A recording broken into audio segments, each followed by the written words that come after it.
बिस्मिल्लाहिर्रहमानिर्रहीम। Welcome to the quick review. और quick review world affair series के अंदर आपका वेलकम है। और वर्ल्ड अफेयर्स में हम बात करने लगे हैं जी, जो डोनाल्ड ट्रंप साहब हैं वो मिडल ईस्ट के दौरे पे आए हुए हैं, आपको पता है। और ये बहुत ही इंपॉर्टेंट इनका जो है वो विजिट है मिडल ईस्ट का, जिसमें उन्होंने जो है वो सबसे पहले सऊदी अरब का विजिट किया, ठीक है, किंगडम ऑफ सऊदी अरेबिया का। उसके बाद अब वो कतर पहुंचे हैं और उसके बाद जो है उन्होंने यूएई जो है वो जाना है। तो ये बहुत ही इंपॉर्टेंट है। और ये जो इनका विजिट है, ये कहा जा रहा है कि ये मिडल ईस्ट की पॉलिटिक्स के ऊपर बहुत ज्यादा असरअंदाज होगा और मिडल ईस्ट की पॉलिटिक्स को चेंज कर देगा, बदल देगा एक लंबे टाइम के लिए। अब देखते हैं कि इसमें ऐसा क्या है कि ये जो विजिट है इसको इतनी ज्यादा जो है वो अहमियत दी जा रही है। और ये कहा जा रहा है कि मिडल ईस्ट की पॉलिटिक्स को शायद ये रीशेप कर दे। तो रीशेप करने का मतलब यही है कि जो नए अलायंसेज हैं वो हमें बनते हुए दिखाई दे रहे हैं, पुराने अलायंसेज खत्म हो रहे हैं कहीं पे, तो इस तरह की डेवलपमेंट्स हो रही हैं। तो आज का जो दिन है वो मिडल ईस्ट के अंदर हम देखते हैं कि ट्रंप साहब सऊदी अरब के अंदर रहे हैं, तो उसके हवाले से जो डेवलपमेंट्स हैं कल के दिन की और आज के दिन की, तो वो देखते हैं कि क्या बिग न्यूज है। सबसे पहली बड़ी न्यूज ये है मिडल ईस्ट के अंदर, अगर हम देख रहे हैं तो मिडल ईस्ट की तारीख की सबसे बड़ी डील साइन हुई है अमेरिका और सऊदी अरब की। और अमेरिका ने जो है 142 बिलियन डॉलर्स की डील साइन की है कि भाई वो इतने ज्यादा वेपन्स जो है वो देगा या मिलिट्री की मदद में वो हेल्प करेगा, किसकी जी, सऊदी अरब की, ठीक है। तो 142 बिलियन की आर्म एग्रीमेंट हुआ। और ये कहा जा रहा है हिस्ट्री के अंदर, ठीक है जी, हिस्ट्री के अंदर अमेरिका ने कभी भी इतनी बड़ी डील साइन नहीं की, जो कि वो एक मुसलमान कंट्री के साथ साइन कर रहा है। तो सबसे पहले तो आप इसी न्यूज को अगर एनालाइज करें तो किस तरह से आपको आइडिया होगा कि भाई अमेरिका का क्या इंटरेस्ट हो सकता है कि वो किसी अपने मुल्क को, यानी किसी ईसाई मुल्क को अगर ये डील दे, किसी और को दे, फिर भी बात बनती है। एक मुस्लिम कंट्री को इतनी बड़ी डील देने का क्या पर्पज हो सकता है। इसी से ही हमें अंदाजा हो रहा है कि कैसे जो है वो रीशेप होने लगी है मिडल ईस्ट की पॉलिटिक्स। सिर्फ इसी से आप अंदाजा करें। अब ये तो अमेरिका दे रहा है, इसके अगेंस्ट में अगर हम देखते हैं तो इसके अगेंस्ट में सऊदी अरेबिया भी जो है वो शुक्रिया और मेहरबानी कर रहा है कि भाई हम भी 6 बिलियन डॉलर्स की इन्वेस्टमेंट करने जा रहे हैं अमेरिका के अंदर। यानी अमेरिका जो है वो ग्रेट अगेन बनेगा, तो जाहिर बात है हमारा भी उसके अंदर हिस्सा होगा, ठीक है। और ये भी किसी मुस्लिम दुनिया के अंदर, मुस्लिम वर्ल्ड के अंदर नहीं हो रहा, बल्कि कहां पे हो रहा है, ये भी अमेरिका के अंदर जो है मुसलमान मुल्क वहां पे जाके इन्वेस्ट करेगा गो के। और ये कहा जा रहा है कि बाद में इसको बढ़ा के 1 ट्रिलियन डॉलर्स तक लेके जाया जाएगा। तो इतनी बड़ी इन्वेस्टमेंट सऊदी अरब क्यों कर रहा है, और अगर ये कर रहा है तो किस तरह से इनका जो अब फ्रेंडशिप है, बायलैटरल रिलेशंस है, वो कैसे आगे बढ़ेंगे। और अल्टीमेटली जब सऊदी अरब जो है वो अमेरिका के साथ खड़ा होगा इस तरह से इतनी बड़ी डील्स के साथ, तो क्या वो सबसे इंपॉर्टेंट चीज ये है कि मुस्लिम दुनिया को लीड कर सकेगा? हरगिज नहीं कर सकता। अल्टीमेटली मुस्लिम दुनिया तो खड़ी अमेरिका के अगेंस्ट में है, उसके अगेंस्ट में स्लोगन लगाने पे खड़ी है, इसराइल के अगेंस्ट में खड़ी है। तो अमेरिका इसराइल का अलायंस है, तो इसका मतलब ये है कि यहाँ पे कुछ ना कुछ तो जो है वो, जिसे कहता है ना, कुछ पक रहा है यहाँ पे। तो उसी को हम डिस्कस करेंगे कि क्यों फेवर्स दी जा रही हैं।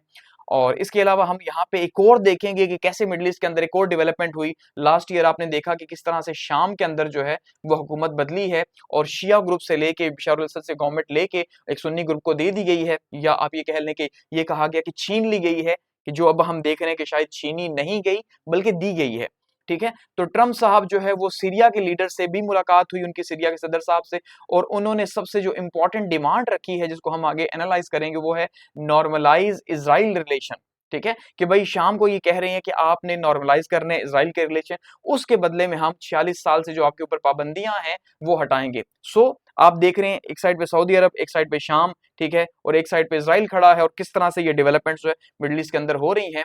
और ये पिक्चर है जिसमें ट्रंप साहब जो है वो बैठे हुए हैं, और ये सामने जो है वो सदर साहब बैठे हुए हैं शाम के। तो ये कह रहे हैं कि भाई आप जो कहेंगे हम मानेंगे आपकी बात को अल्टीमेटली। तो हम देख रहे हैं कि चीजें बहुत ज्यादा चेंज होने जा रही है मिडिल ईस्ट की पॉलिटिक्स के अंदर। इसका गहरा असर जो है वो दुनिया की पॉलिटिक्स के अंदर होगा, हमें देखने को मिलेगा।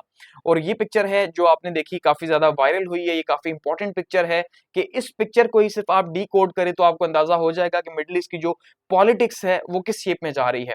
कि यहाँ पे जो है वो शाम भी मौजूद है, यहाँ पे सऊदी अरब भी मौजूद है, ठीक है। दो मुस्लिम सुन्नी कंट्रीज हैं, और इनके बीच में जो है अमेरिका है जो इन दोनों को लीड कर रहा है। सो इसका मतलब ये है कि अब हम ये कह सकते हैं कि सुन्नी वर्ल्ड को क्या अमेरिका लीड करने जा रहा है, क्योंकि शिया वर्ल्ड को तो निकाल दिया, जाहिर बात है शिया की हुकूमत बशर अल असद की खत्म करके यहाँ पे सुन्नी हुकूमत लाई गई है। और दूसरी साइड पे ईरान के साथ जो रवैया है इस टाइम पे अमेरिका का, वो भी हम देख रहे हैं। तो यहाँ पे एक बहुत ही इंटरेस्टिंग सिनेरियो हम देख रहे हैं डेवलप हो रहा है, और अमेरिका किस तरह से जो है वो मिडिल ईस्ट को दोबारा से हासिल करने की कोशिश कर रहा है। और इससे हमें ये भी अंदाजा हो रहा है कि चाइना जो है अब उसके लिए मिडिल ईस्ट के अंदर चीजें मुश्किल हो जाएंगी, इतनी आसान नहीं रहेंगी। तो इनको हम आगे डिस्कस करते हैं। देखिए सबसे पहली जो न्यूज़ है वो क्या है जी, अब इसको हम एनालाइज़ करते हैं और आपने जो है वो इसकी डेप्थ में जाना है और उसको समझने की कोशिश करनी है कि जो ट्रम्प साहब हैं वो क्या माँग रहे हैं। सबसे पहले तो हम ये देखते हैं कि सऊदी अरब के दौरे के दौरान इन्होंने जो है शाम के सदर साहब से मुलाकात की है, ठीक है? अब ये कह रहे हैं जी, Trump urges Syrian president to normalize Israel relations and deport foreign terrorist. 2 बातें की गई हैं। पहली बात तो ये कि भाई आप जो है वो इज़राइल के साथ अपने ताल्लुकात को नॉर्मलाइज़ करें। ये याद रखिएगा, बहुत इंपॉर्टेंट चीजें हैं ये। दूसरा वो ये कह रहे हैं कि जो फॉरेन टेररिस्ट हैं, फॉरेन टेररिस्ट कौन है, यानी फॉरेन टेररिस्ट हो सकता है हमास जिसने यहाँ पनाह ली हुई है, फॉरेन टेररिस्ट हो सकता है हिजबुल्लाह जिसने यहाँ पे पनाह ली हुई है, यही दो हो सकते हैं और तो कोई भी नहीं है। तो इन दोनों को अपने मुल्क से निकालें और इजराइल के साथ जो है वो रिलेशंस को नॉर्मलाइज करें।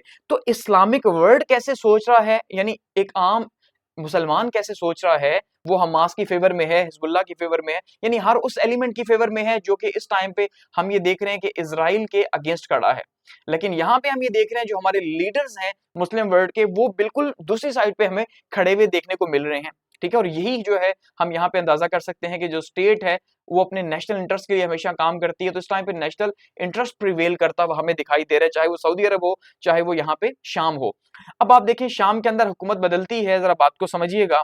और शाम के अंदर हुकूमत कैसे बदलती है जी, वहां पे अचानक से पता चलता है कि सुन्नी ग्रुप जो है वो लीड करना स्टार्ट कर दिया, जबकि इससे पहले आपको पता है कि बशर अल असद साहब की गवर्नमेंट थी और बशर अल असद साहब की गवर्नमेंट जो है पहले उससे उनके वालिद की गवर्नमेंट थी, हाफिजुल असद साहब की, ठीक है। और जो शाम है उसके ऊपर 1979 से पाबंदियां थी। तो अब अमेरिका ये कह रहा है कि मैं 46 साल की पाबंदियां जो शाम के ऊपर लगी हुई हैं वो खत्म करने जा रहा हूं, 46 साल की। तो सवाल ये है क्यों खत्म करने जा रहा है, ये कोई इतने बड़े लीडर तो है नहीं शाम के सदर साहब, क्योंकि इतने बड़े रेवोल्यूशनरी भी नहीं है, इतने बड़े लीडर भी नहीं है, ऊपर से दाढ़ी भी है, मुसलमान ही लगते हैं कट्टर टाइप के, ऐसे ही है। तो फिर क्या हुआ कि ऐसा वो खत्म करने जा रहा है, तो कुछ तो इसका मतलब बीच में है, ठीक है। तो यहाँ पे वो खत्म जो 1979 में लगी थी हाफिजुल असद साहब के टाइम पे, जो इनके वालिद थे, जो जिन्होंने मार्शल लॉ लगा के हुकूमत हासिल की थी शाम के अंदर, और फिर सीरिया के ऊपर मजीद सख्ती 2003 में की गई, फर्दर सैंक्शंस जो है लगाई गई थी 2003 के अंदर इसको मजीद जो है वो कंट्रोल करने के लिए अमेरिका की तरफ से। फिर हमने देखा सीरिया के अंदर सिविल वॉर स्टार्ट करवा दी गई 2011 के अंदर, चाहे आप ये कहें कि सीआईए ने करवाई, मोसाद ने करवाई, ठीक है, लेकिन यहाँ पे सिविल वॉर स्टार्ट हो गई जो कि चलती रही। अब सिविल वॉर के दौरान आपने क्या देखा, अमेरिका ने भरपूर जोर लगाया, यानी यूएस जो है उसने भरपूर जोर लगाया कि किसी तरह बशर अल असद की गवर्नमेंट को यहाँ खत्म किया जाए। लेकिन जो सबसे बड़ा प्रोटेक्टर था शाम की गवर्नमेंट का या बशर अल असद की गवर्नमेंट का, वो यहाँ कौन था, वो था यहाँ पे रशिया, ठीक है। तो अब आपको यहाँ पे कहानी समझ आएगी कि ये क्या हो रहा है मिडिल ईस्ट के अंदर बेसिकली। तो इसका मतलब ये है कि इससे पहले मिडिल ईस्ट के अंदर, चाहे वो ईरान हो या शाम हो, जहां पे दो शिया गवर्नमेंट्स मौजूद थी, इनको भरपूर तरीके से सपोर्ट मिल रही थी रशिया की, और रशिया ने जो है वो प्रोटेक्ट किया हुआ था 2011 के बाद से सिविल इस जो वॉर चल रही थी, उस सिविल वॉर के अंदर भी उसने अमेरिका को कामयाब नहीं होने दिया कि वो बशर अल असद को उतार सके, और ईरान फुल टाइम सपोर्ट कर रहा था। तो यानी कि एक साइड पे शाम था, उसकी फुल टाइम सपोर्ट में ईरान था, और शाम और ईरान की सपोर्ट में रशिया खड़ा हुआ हमें देखने को मिला। ऐसे ही है। फिर क्या हुआ कि फिर आपने देखा 2024 के एंड में या 25 में जो है वो गवर्नमेंट चेंज हो गई शाम के अंदर, और बशर अल असद साहब रशिया भाग के चले गए। ऐसे ही है। और उसके बाद यहाँ पे सुन्नी आ गए, और पाकिस्तान के अंदर भी बड़ा सेलिब्रेट किया गया, सुन्नी कम्युनिटी की तरफ से स्टेटस लगाए गए, सब कुछ कि भाई वाह वाह वाह, सुन्नियों की हुकूमत आ गई, हम भी सुन्नी तो तुम भी सुन्नी, तो सेलिब्रेशन हुई ना, ठीक है। ये सोचे बिना कि यार ऐसा कैसे हो गया, अचानक से क्या हो गया कि ये सब मतलब हो गया, और इसमें तुर्की ने भी सपोर्ट किया साथ में। तो अब हम ये देख रहे हैं कि इसका मतलब सबसे पहला जो टारगेट अमेरिका को अचीव होगा शाम के साथ ताल्लुकात बना के, वो ये होगा, या जहां पे जो हुकूमत तब्दील की गई है उसका सबसे पहला फायदा अमेरिका को हुआ कि रशिया यहां से निकल गया, क्योंकि रशिया की जो सपोर्ट थी जिस गवर्नमेंट को, वो गवर्नमेंट चली गई, ठीक है। और यहाँ पे रशिया की जिसको सपोर्ट थी, इसका मतलब साथ ईरान भी खड़ा था, तो अब ईरान भी निकल गया और रशिया भी निकल गया, तो पीछे क्या बचा, सऊदी अरब बचा और शाम बचा। तो सऊदी अरब में भी सुन्नी हुकूमत, शाम के अंदर भी, तो ये इनका अलायंस बन गया, और ईरान का जो पत्ता है वो साफ हो गया, तो सऊदी अरब का मजीद इन्फ्लुएंस मिडिल ईस्ट के अंदर इंक्रीज हो गया, और इसी तरह से जो अमेरिका है उसका इन्फ्लुएंस भी इंक्रीज हो गया, क्योंकि रशिया का इन्फ्लुएंस यहां से डिक्रीज हो गया, तो रशिया चाइना का इन्फ्लुएंस कम होता जा रहा है, समझ रहे हैं। तो ये बात अपने दिमाग में रखनी है।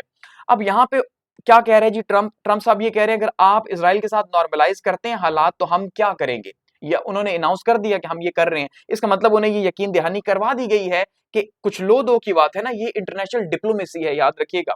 समझ रहे हैं? तो ये इंटरनेशनली जो है बैनुल-अक़वामी ताल्लुकात के अंदर, इंटरनेशनल रिलेशंस के अंदर जब श्योरिटीज़ होती हैं तब भी काम होते हैं। उनका हम आपके जो एसेट फ्रीज़ किए हुए हैं वो भी छोड़ देंगे, जो आपकी प्रॉपर्टी है यूएस के अंदर उसके ऊपर जो इंटरेस्ट मिल रहा है उस पे भी आपको फ़ायदा होगा, पहले नहीं मिल रहा था, ठीक है? आपकी जो इन्वेस्टमेंट्स हैं उसके भी आपको फ़ायदा होगा। तो वो जो पाबंदियाँ आप पे लगी हुई हैं वो ख़त्म हो जाएँगी और शाम का एक नया दौर शुरू हो जाएगा। तो क्या हम ये एक्सपेक्ट कर सकते हैं कि शाम का एक सुनहरा दौर शुरू होने जा रहा है 40 साल के बाद, बहुत तरक्की करेगा, बहुत आगे जाएगा? ऐसा तो नहीं होगा, क्योंकि पाकिस्तान तो पिछले 80 साल से अमेरिका का हामी है, तो पाकिस्तान तो कहीं नहीं पहुंचा। तो ऐसा कैसे हो सकता है कि शाम कहीं और पहुंच जाए? सो ऐसा नहीं है। सिर्फ ये सदर साहब अपनी पोजीशन पक्की कर रहे हैं और उसके अगेंस्ट में इनको ज़ाहिरी बात है कुछ श्योरिटीज़ देनी होंगी। अब क्या श्योरिटीज़ देनी होगी? अब पहले तो जो ट्रम्प साहब है वो ये चाह रहे हैं कि आप क्या करें, आप इब्राहिम अकॉर्ड का हिस्सा बन जाएं। शाम को वो ये कह रहे हैं, इब्राहिम अकॉर्ड का मतलब क्या है कि भाई आप जो है वो इज़राइल के साथ अपने ताल्लुकात को नॉर्मलाइज़ कर लें इब्राहिम अकॉर्ड के अकॉर्डिंगली। और ये इब्राहिम अकॉर्ड क्या है? 2020 के अंदर जो है सदर ट्रम्प साहब ने ये कहा था कि क्योंकि आप सब यानी यहूदी हैं, ईसाई हैं, मुसलमान हैं, आप तीनों हज़रत इब्राहिम अलैहिस्सलाम की औलाद हैं, तो बाप तो एक ही है, औलाद आगे से क्यों लड़ रही है? तो आप इसी नाते पे इज़राइल के साथ ताल्लुकात रखो, क्योंकि उनके बीच जो बड़े हैं वो हज़रत इब्राहिम अलैहिस्सलाम है। तो इसी नाम के ऊपर इब्राहिम अकॉर्ड रखा गया था।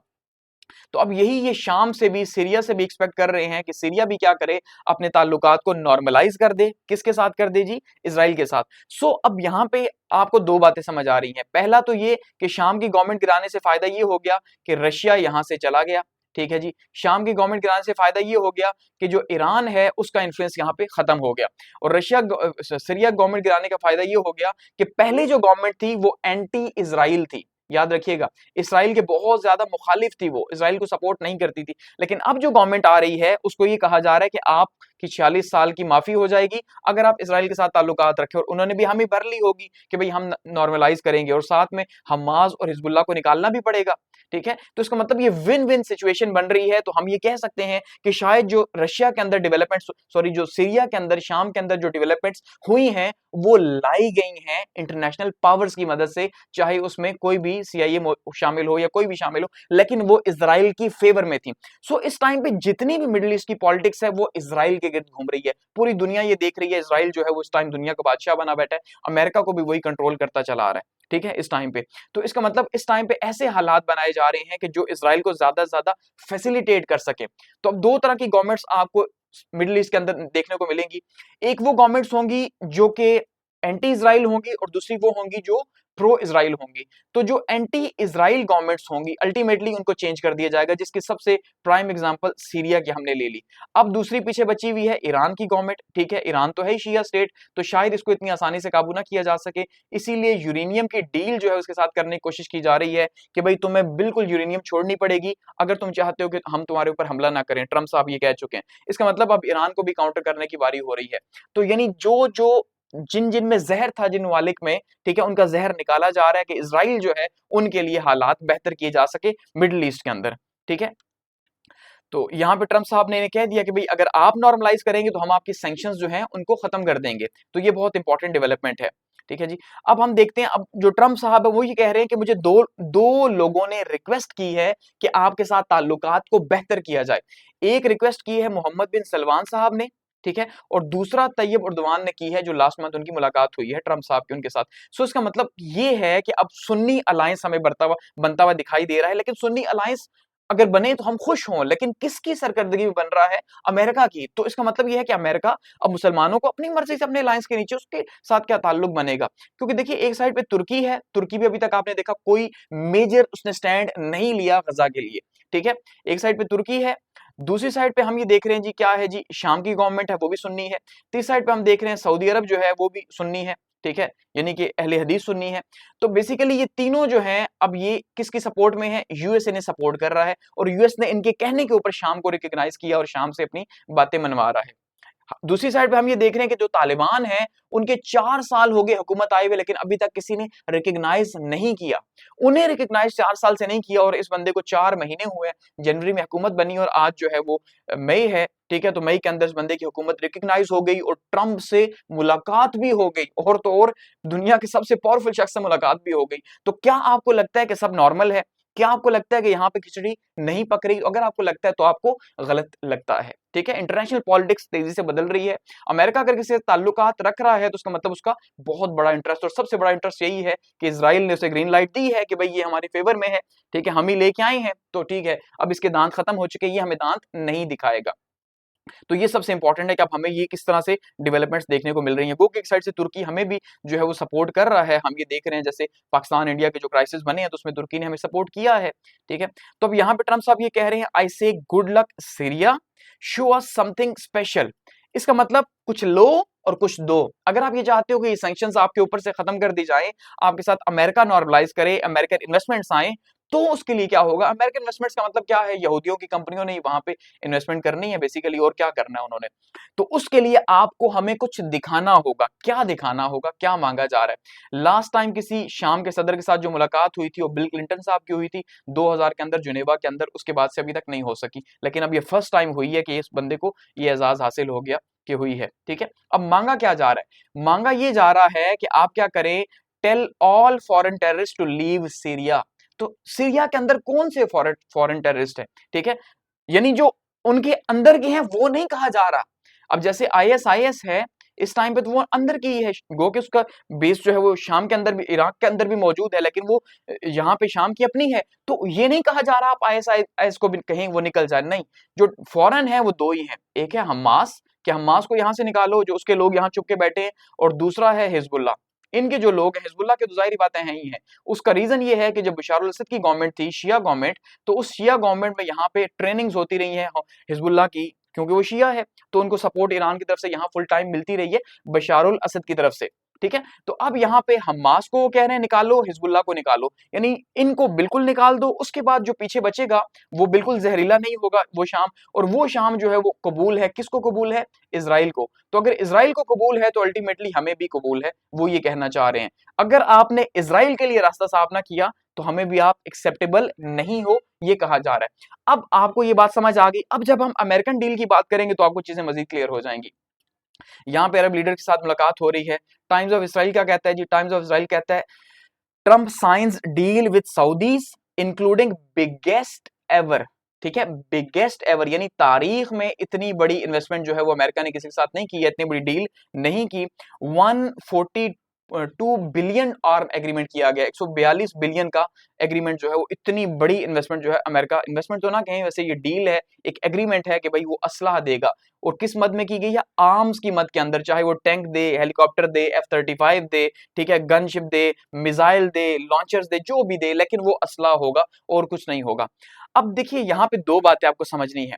सबसे पहली बात तो ये समझनी है, अब ये आपने खुद समझनी है और एनालाइज करना है कि अमेरिका जो है वो क्यों इतनी बड़ी डील ऑफर कर दी, उसने इतनी बड़ी डील क्यों ऑफर कर दी अमेरिका को, जबकि वो एक मुसलमान मुल्क है, और कोई मामूली मुसलमान मुल्क नहीं है बल्कि मुसलमानों का लीडर है। हम समझते हैं कि भाई ओआईसी है, ओआईसी में सबसे बड़ा स्टैंड इन्हीं का है, जद्दा के अंदर उसका सेक्रेटरीट है, ठीक है, और ओआईसी मुसलमानों की आवाज है। सो इसका मतलब अमेरिका को ये पता है कि अगर उसने सऊदी अरब को काम डाउन कर लिया या सऊदी अरब को काबू कर लिया तो 56 इस्लामी ममालिक काबू हो जाएंगे, सिवाय एक को छोड़ के जो ईरान है।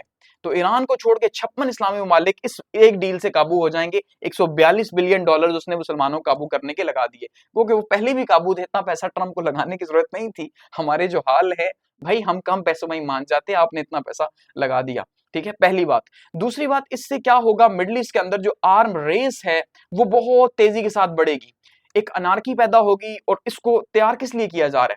क्या आपका दिमाग ये मान सकता है कि 142 बिलियन डॉलर्स के असलाह जो है वो सऊदी अरब को दे दिया जाए और कहा जाए मारो इजराइल को? ये तो हो नहीं सकता, किसी भी सूरत नहीं हो सकता। तो दो कंडीशंस बन सकती हैं, ठीक है, अगर हम इसको एनालाइज करें। पहली कंडीशन तो ये है कि भाई सऊदी अरब को ये कहा जा रहा है कि आपको हम इतना ज्यादा असलाह दे रहे हैं आपकी सिक्योरिटी के लिए, इजराइल जो करता है इस रीजन के अंदर वो करे, ये लालच है, ठीक है, उसे करने दो, अपनी आंखें बंद कर लो। गजा के अंदर वो जो भी कर रहा है उसे गजा के अंदर भी करने दो, उसके मामलात में ना बोलो, मुसलमानों को कहीं इकट्ठा ना होने दो, डिवाइड एंड रूल जारी रखो, ठीक है। तो मुसलमानों के हक में तुम नहीं बोलोगे तो कोई और मुल्क तो बोलेगा ही नहीं, इसलिए तुमने नहीं बोलना, क्योंकि तुम्हें अब 142 बिलियन डॉलर्स की डील दी जा रही है। पहली बात तो ये है। दूसरा, इसलिए कि इजराइल अब आगे ग्रेटर इजराइल की तरफ बढ़ेगा। तो जब वो ग्रेटर इजराइल की तरफ बढ़ेगा तो एक थ्रेट पैदा हो सकता है सऊदी अरब के लिए कि कहीं मेरे पे भी कब्जा ना हो जाए। तो एक श्योरिटी के तौर पे कहीं वो शोर ना शुरू कर दे, उसे ये दिया गया असलाह कि भाई ये असलाह पकड़ो, अगर कल को तुम्हें ये थ्रेट लगा कि सऊदी अरब इजराइल जो है तुम पे हमला कर रहा है या तुम्हारी तरफ भी बढ़ रहा है, तो तुम इस असले से उसका मुकाबला करना। यानी इसका मतलब सऊदी अरब को ये बताया जा रहा है कि इजराइल तुम्हारे लिए खतरा नहीं है, चाहे वो ग्रेटर इजराइल बनाए, चाहे वो शाम को तबाह करे, ठीक है जी, चाहे वो इराक को तबाह करे, यमन को करे, किसी को भी करे, तुम्हें नहीं करेगा। एटलीस्ट ईरान को कर दे, तुम्हें नहीं करेगा। अगर तुम्हें करता है तो तुम्हारे पास असलहा मौजूद है, इससे उसका जवाब दे देना। सो इसका मतलब दूसरा हमें ये समझ आ रही है कि एक तो ये उसकी खामोशी की कीमत है, ठीक है। दूसरा इस प्रोटेक्शन की कि भाई वो जो जिन जिन ममालिक से ग्रेटर इजराइल बनाना चाहता है उसे करने दो, वो जो भी करना चाहता है उसे करने दो, ठीक है, लेकिन तुमने बीच में नहीं बोलना।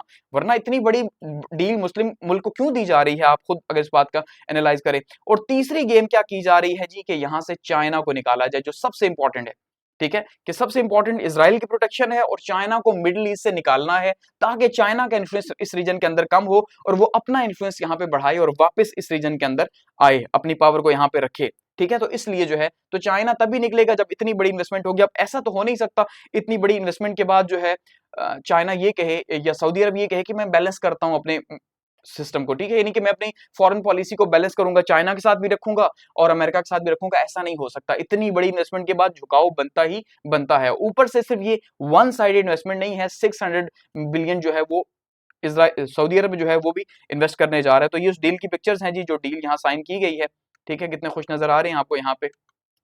तो अब इसके अगेंस्ट में जो है वो कह रहे हैं भाई हम इकोनॉमिक बायलैटरल जो है कोऑपरेशन के एग्रीमेंट्स हमने किए हैं, और यहाँ पे साथ में ईरान को भी डिस्कस किया गया, ईरान के न्यूक्लियर प्रोग्राम को भी डिस्कस किया गया। देखिए इसमें कोई शक नहीं है कि ईरान और सऊदी अरब जो है उनकी दोस्ती हो चुकी है, लेकिन ये दोस्ती बराबरी के लेवल पे कभी भी नहीं है, और सऊदी अरब कभी भी ईरान को अपनी बराबरी में नहीं आने देगा, ये याद रखिएगा, ठीक है, क्योंकि ईरान हमेशा उसके लिए एक थ्रेट रहा है। तो वो क्यों चाहेगा कि ईरान जो है वो पावरफुल हो, इसलिए ईरान की पावर को तो खत्म किया जा रहा है, शाम को तोड़ के खत्म किया गया बशर अल असद की गवर्नमेंट को, हिजबुल्लाह को तोड़ के खत्म किया गया, ठीक है। अब जो है वो हौसी यमन के अंदर हैं, उनको भी तोड़ा जा रहा है, उनको मारा जा रहा है, ताकि ईरान की पावर को तोड़ा जाए, उसको अकेला किया जाए और फिर अकेला करके उसे मारा जाए, ठीक है, ये भी कोशिश की जा रही है। तो एक्चुअली में अगर यहाँ पे ईरान न्यूक्लियर पावर बनता है, लेट सपोज अगर बनता है, तो उसका सबसे बड़ा जो है वो इशू क्या होगा कि सऊदी अरब की रिस्पेक्ट कम हो जाएगी। सऊदी अरब जो है वो इस टाइम पे ये चाह रहा है कि उसकी रिस्पेक्ट ज्यादा हो, उसका इन्फ्लुएंस बढ़े दुनिया के अंदर या मुस्लिम दुनिया के अंदर, वो नहीं बढ़ेगा अगर ईरान का बढ़ता है। इसलिए ईरान के इन्फ्लुएंस को मिडिल ईस्ट से रिड्यूस कर दिया गया और सऊदी अरब के जो इन्फ्लुएंस है उसको बढ़ा दिया गया। तो एक साइड से पहले ये था, पहले यानी शाम के अंदर भी हुकूमत शिया, ठीक है, यमन के अंदर भी चल रही है, ईरान के अंदर भी चल रही है, तो काफी ज्यादा इन्फ्लुएंस था। लेकिन अब ये उल्टा हो गया, ईरान का इन्फ्लुएंस रिड्यूस हो गया और दूसरी साइड से जो है वो हम देख रहे हैं सऊदी अरब जो है उसका इन्फ्लुएंस बढ़ता जा रहा है। और अब ये इतनी बड़ी डील के बाद वो इतनी बड़ी पावर आ जाएगी, हालांकि वहां पे कोई थ्रेट नहीं है। इतनी डील तो पाकिस्तान को नहीं चाहिए, इंडिया का दुश्मन होते हुए भी इतनी बड़ी $142 बिलियन की डील पाकिस्तान को भी नहीं चाहिए भाई, जितनी सऊदिया को चाहिए, जिसका कोई दुश्मन ही नहीं है, जिसका तो कोई दुश्मन ही नहीं है, तो फिर इतनी बड़ी डील क्यों दी जा रही है। और अगर उसका दुश्मन जो है उसने कभी कहा भी नहीं है कि मेरा दुश्मन इजराइल है, तो इजराइल नहीं है तो फिर वो मारेगा किसको इतना बड़ा असला लेके, सिर्फ उसको ढेर लगाएगा, ये भी सबसे इंपॉर्टेंट है।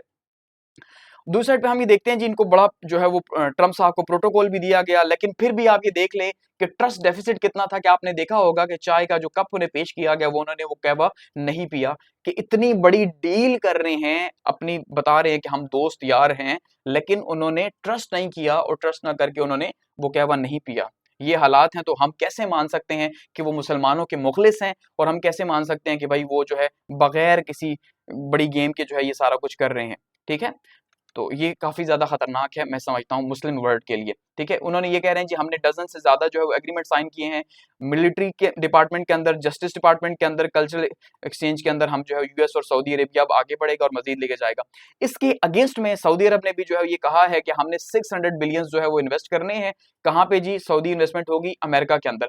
तो ये दोनों साइड से ले और दे की बात हो रही है। गो कि आप ये भी नहीं सोच सकते कि सऊदी अरब इन्वेस्ट करने जा रहा है इसलिए उसने इतनी बड़ी डील कर दी, ऐसा नहीं है। अमेरिका इतना बेवकूफ कभी भी नहीं है कि उसको इतनी इन्वेस्टमेंट की जरूरत आ जाए कि वो सऊदी अरब को कहे इन्वेस्ट करोगे तो मुझे तभी चाहिए होगा, उसके अपने इंटरेस्ट हैं, तभी जो है वो ये कर रहा है। और इसको फिर बाद में $1 ट्रिलियन तक लेके जाया जाएगा। $1 ट्रिलियन सऊदी अरब इन्वेस्ट करने जा रहा है अमेरिका में, एक नॉन मुस्लिम कंट्री में जो पूरी दुनिया में मुसलमानों के लिए तबाही बना हुआ है, चाहे वो सऊदी अरब हो, शाम हो, इराक हो, या चाहे अब गजा हो। लेकिन उसका मतलब यह है कि मुसलमान ही रिस्पॉन्सिबल हैं अपनी तबाही के, कि उन्हीं के लीडर्स जो हैं वो उनके साथ गद्दारी करते हैं। क्योंकि यहाँ पे सबसे इंपॉर्टेंट क्या है, नेशनल इंटरेस्ट। इंटरनेशनल रिलेशंस में सबसे इंपॉर्टेंट चीज क्या होती है, नेशनल इंटरेस्ट होते हैं, ठीक है जी।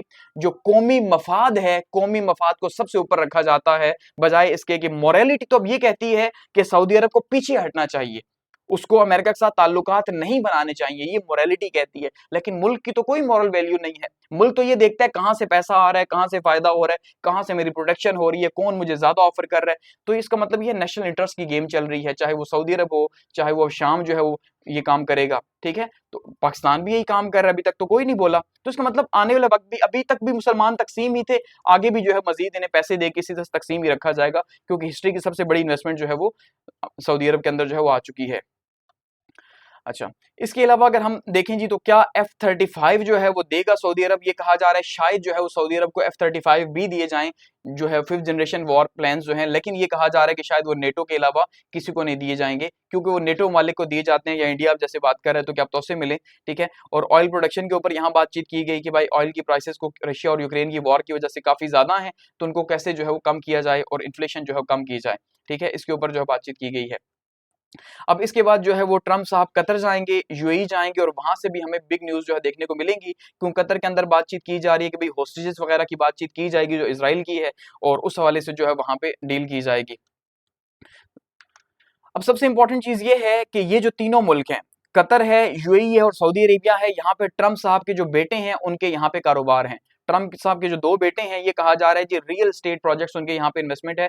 हाई राइज टावर जद्दा के अंदर उनकी इन्वेस्टमेंट है, ठीक है। लग्जरी होटल दुबई के अंदर वो बना रहे हैं, और विला कॉम्प्लेक्स कतर के अंदर बना रहे हैं। इसका मतलब इन तीन ममालिक को मिडल ईस्ट के अंदर कुछ नहीं होने लगा। जो लोग इन ममालिक में मौजूद हैं वो तो मुतमईन रहे कि भाई ठीक है, हमें कम से कम यहाँ पे कुछ नहीं होगा, क्योंकि यहाँ पे अमेरिका की इन्वेस्टमेंट है। तो जिस मुल्क में अमेरिका की इन्वेस्टमेंट होगी, हम अमेरिका उसे प्रोटेक्ट करेगा ही करेगा। तो बाकी ममालिक जो है, यमन है, ओमान है, या बाकी जो ममालिक हैं उर्दन वगैरह, वो अब उनके लिए बचना मुश्किल हो रहा है, ठीक है। वो कैसे सर्वाइव करेंगे ये अब देखना है कि कैसे होगा, ठीक है। तो ये सबसे इंपॉर्टेंट है। अब यहाँ पे ये तो हो गया कि भाई क्या खिचड़ी पक रही है, लेकिन अब एक और न्यूज भी यहाँ पे है। वो क्या है कि इस दौरे में पहले ये कहा गया था कि जो ट्रम्प हैं वो इजराइल भी जाएंगे, ठीक है, वो इजराइल जाएंगे, लेकिन बाद में पता चला कि इस दौरे के अंदर इजराइल शामिल नहीं है। और दूसरा ये हम देख रहे हैं कि भाई जो अमेरिका है, यानी यूएस जो है, उसकी जो यमन के होसीज हैं उनके साथ सीज फायर हो गया तकरीबन एक हफ्ता पहले। तो सीज फायर की वजह से भी जो है वो इजराइल नाराज है अमेरिका से कि भाई वो अब आपके शिप्स को तो टारगेट नहीं करेगा, ठीक है, लेकिन वो हमारे शिप्स को या हमारे एयरपोर्ट्स को, हमारे मुल्क को तो टारगेट कर रहा है। इसका मतलब अमेरिका ये देख रहा है कि उसके इंटरेस्ट क्या है, और वो इजराइल को अलग कर रहा है। वो कि ये मानने वाली बात नहीं है, लेकिन इसमें अब क्या हो सकता है, ठीक है। तो अभी फिलहाल ये डिसीजन नहीं लिया कि इजराइल जो है उसको स्किप किया जा रहा है इस दौरे के दौरान। तो यहाँ पे काफी ज्यादा कॉन्स्पिरेसीज है कि भाई इजराइल क्यों नहीं जा रहा, क्या अमेरिका और इजराइल दूर हो रहे हैं आपस में, ठीक है। क्योंकि यमनीज होसी जो हैं उनके साथ तो यूएस की जो है वो डील हो चुकी है, और उन्होंने ये बात कही है कि हम जो है वो अमेरिका को, अमेरिकन शिप्स जो है उनको भी, और जो इंटरनेशनली जा रहे हैं उनको हम कुछ भी नहीं करेंगे रेड सी के अंदर, यानी उन्हें टारगेट नहीं किया जाएगा, ये कहा जा रहा है। जबकि दूसरी साइड पे इस बात के ऊपर इजराइल जो है काफी ज्यादा नाराज है कि भाई ऐसा कैसे हो सकता है। नेतन्याहू साहब जो हैं उन्होंने ये बात कही है कि Israel will defend itself by itself. पहले तो इजराइल अमेरिका से डिपेंड होता, असला वहीं से ले रहा था, अब भी वहीं से ले रहा है, लेकिन इस गुस्से में उन्होंने ये कहा कि भाई अच्छा तुमने डील कर ली और मुझे बताया नहीं, हालांकि वो मेरा दुश्मन है। तो इसका मतलब ये है कि अब मैं अपनी प्रोटेक्शन खुद करूंगा, समझ रहे हैं। अब ऐसा क्यों किया गया, एक तो ये कहा जा रहा है कि शायद इस थ्रेड से किया गया कि ये मिडिल ईस्ट के दौरे पे जा रहे हैं, तो कहीं पे वो इनके होते हुए वहां पे अटैक ना कर दें यमनीज होसी, तो ये एक थ्रेट है। तो उन्होंने आरजी डील की है, वो किसी भी टाइम पे इसको ब्रेक कर देंगे। जबकि ये दौरा काफी ज्यादा अहम समझा जा रहा था ट्रंप का कि वो मिडिल ईस्ट आएंगे तो मिडिल ईस्ट की पॉलिटिक्स जो है वो बदलेगी और उसको चेंज करेंगे, ठीक है। क्योंकि जो 600 बिलियन की जो इन्वेस्टमेंट है, इससे अमेरिका को भी तो फायदा होगा। अमेरिका में वो कह रहे हैं कि भाई हमने अमेरिका को दोबारा से मेगा बनाना है, अमेरिका को दोबारा से ग्रेट बनाना है, तो अमेरिका को इन्वेस्टमेंट्स चाहिए। दूसरा, अमेरिका ये कहा जा रहा था कि अब ये जो टैरिफ वॉर है, इस टैरिफ वॉर की वजह से जो आपने देखा फिलहाल उसने 90 डेज के लिए पॉज कर दी है चाइना के साथ, जो उनकी बातचीत चली है 2 दिन की उसके अंदर। तो अब ये कहा जा रहा है कि भाई टैरिफ वॉर की वजह से अमेरिका आइसोलेट हो रहा है। तो अमेरिका या ट्रम्प साहब ये बताना चाह रहे हैं कि आइसोलेट नहीं हो रहे, बल्कि हम मिडिल ईस्ट के अंदर जो है अपनी इन्वेस्टमेंट्स लेके आ रहे हैं, या वो हमारे यहाँ इन्वेस्टमेंट करेगा। तो इससे क्या होगा, इससे हम या आइसोलेशन भी निकलेगी और एक पूरा रीजन हमारे कंट्रोल में फिर से आ जाएगा, ठीक है। तो ये सबसे इंपॉर्टेंट चीज है। अब देखिए एट द एंड हम इसको कैसे कंक्लूड कर सकते हैं कि हम क्या एक्सपेक्ट कर सकते हैं कि मिडिल ईस्ट का नक्शा कैसे बदलने जा रहा है, ठीक है। एक क्वेश्चन अभी पेंडिंग है फिलहाल कि भाई हौसियों के साथ अमेरिका की डील हो गई, ठीक है, जो कि पहले हौसियों के खिलाफ जो ऑपरेशन था वो स्टार्ट ही इजराइल के कहने पे हुआ था। अमेरिका ने खुद नहीं किया, इजराइल के कहने पे किया था, लेकिन अब वो इजराइल की मर्जी के बगैर कैसे हौसियों के साथ जो है वो डील कर सकता है। तो ये जो है वो इसको भी डीकोड होना है कि क्या वाकई में अपनी जान बचाने के लिए, अपने थ्रेट को खत्म करने के लिए डील की गई है या इसके पीछे कुछ और भी है, ठीक है।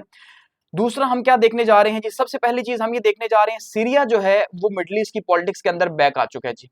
शाम की एंट्री हो गई है और शाम अब जहरीला नहीं रहा अमेरिका के लिए, ठीक है। तो इसलिए जो है वो शाम और इजराइल जो है उनको करीब लाने की कोशिश की जाती रहेगी और शाम इजराइल को सपोर्ट करेगा इन फ्यूचर, या उसके खिलाफ वो कुछ भी नहीं बोलेगा, हमें ये नजर आ रहा है। तो शाम को दोबारा से जो है वो लाइमलाइट के अंदर लाने की कोशिश की गई है और वो अब इंपॉर्टेंट रोल प्ले करेगा, या सऊदिया का इन्फ्लुएंस जो है वो अब बढ़ता हुआ हमें मजीद देखने को मिलेगा। दूसरा हम ये देख रहे हैं यूएस जो है उसका रोल जो है वो इंक्रीज होगा मिडिल ईस्ट के अंदर, क्योंकि यहाँ पे पहले रोल था रशिया का, ठीक है जी, रशिया सपोर्ट कर रहा था किसको, शाम को, और दूसरी साइड पे चाइना का रोल था, क्योंकि चाइना जो है वो भी काफी ज्यादा यहाँ पे अपनी पावर बढ़ा रहा था। तो अब यहाँ से रशिया का इन्फ्लुएंस भी कम हो गया या खत्म हो गया तकरीबन, और चाइना जो है उसका भी रिड्यूस होता जा रहा है। तो जो यूएस है उसने एक तीर से दो शिकार किए हैं, एक तो शाम की गवर्नमेंट चेंज करके उसने रशिया का इन्फ्लुएंस खत्म कर दिया और थ्रेट खत्म कर दिया, और दूसरा जो है उसने इतनी बड़ी इन्वेस्टमेंट करके चाइना के लिए भी यहाँ पे मुश्किल कर दी है कि अब चाइना के लिए यहाँ पे सस्टेन करना बहुत मुश्किल हो जाएगा, ठीक है। एक तो ये देख रहे हैं, नेक्स्ट क्या देख रहे हैं कि चाइना जो है यहाँ पे हार्डशिप्स फेस करेगा मिडिल ईस्ट के अंदर। तो अब यहाँ पे वो किस ब्लॉक की तरफ जाएगा, इसका मतलब चाइना जो है आने वाले टाइम पे ईरान को मजीद सपोर्ट करेगा, ठीक है, और ईरान को वो बिल्डअप करने की कोशिश करेगा कि एक साइड से अमेरिका जो है वो सऊदी अरब को बूस्ट करेगा और ईरान को जो है वो चाइना बूस्ट करेगा। तो एक तरह से ये भी प्रॉक्सी ब्लॉक के अंदर ही शामिल हो जाएंगे कि एक ब्लॉक के अंदर, क्योंकि ईरान ने तो कभी अमेरिका के साथ जाना नहीं है, ठीक है। तो इसका मतलब ये है कि मिडिल ईस्ट के अंदर फिर से वही खींचातानी हमें नजर आएगी कि शायद ईरान जो है रशिया की मदद से या चाइना की मदद से आगे बढ़ने की कोशिश करे, और दूसरी साइड से हम ये देख रहे हैं कि भाई किस तरह से सऊदी अरब को बूस्ट किया जा रहा है। तो यहाँ पे भी आने वाले टाइम पे डेवलपमेंट्स होंगी। फिर हम क्या देख रहे हैं कि इसराइल जो है वो अरब वर्ल्ड के साथ उसके ताल्लुकात नॉर्मलाइज हो जाएंगे, हम जो देख रहे हैं, ठीक है। और हर वो मुल्क जो कि इसराइल को आंखें दिखाएगा उसको इसराइल खत्म कर देगा, जैसे शाम को कर दिया, ठीक है, या ईरान को करने की कोशिश की जा रही है, और जो उसको फ्री हैंड देगा उसके लिए वो ठीक है। तो इसराइल का इन्फ्लुएंस हमें मिडिल ईस्ट के अंदर मजीद बढ़ता हुआ देखने को मिलेगा और मजीद तबाही देखने को मिलेगी, क्योंकि अब इसराइल को रोकने वाला ना हमास है, ना हिजबुल्लाह है, ना ईरान है, ना हौसी है, कोई इनको रोकने वाला नहीं है इस टाइम पे, और कोई भी बयान भी नहीं दे रहा इनके खिलाफ। और थर्ड क्या है जी, ईरान जो है वो यहाँ पे मजीद आइसोलेट होगा, फिलहाल हम यही देख रहे हैं, अगर उसकी कोई हेल्प नहीं करता। तो ये मिडिल ईस्ट की जो पॉलिटिक्स हम देख रहे हैं जिस एक टूर से किस तरह से बदल रही है और कितनी ज्यादा जो है डेवलपमेंट्स यहाँ पे तेज से हो रही हैं।